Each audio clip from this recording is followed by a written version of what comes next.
Gəlin yepyeni iPhone 17 Pro Max modelinə bir yerdə nəzər yetirək. Baxın, bu hərəkət etmək üçün inanın çox gözləmişəm. Wow, həqiqətən rəngi deyildiyi qədər var.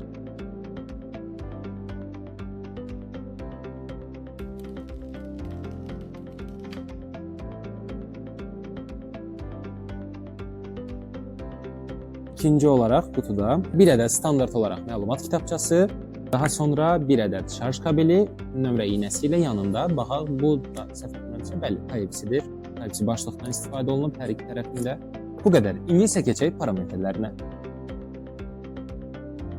iPhone 17 Pro Max indi yenilənmiş A19 Pro çipi sayəsində daha güclü və sürətlidir. Keramik Shell texnologiyası ekranı əvvəlkindən daha möhkəm və dözümlü edir. 120 Hz ProMotion texnologiyası isə hər hərəkəti daha axıcı və hamar göstərir. Kamerasına gəldikdə 18 megapiksel ön kamera ilə daha aydın selfilər, 48 megapiksel üçlü kamera ilə isə peşəkar səviyyədə foto və videolar çəkmək mümkündür. Bundan əlavə buxar kameralı soyutma sistemi sayəsində cihaz uzun müddətli istifadədə belə yüksək performansını qoruyur və qızmadan sabit işləyir.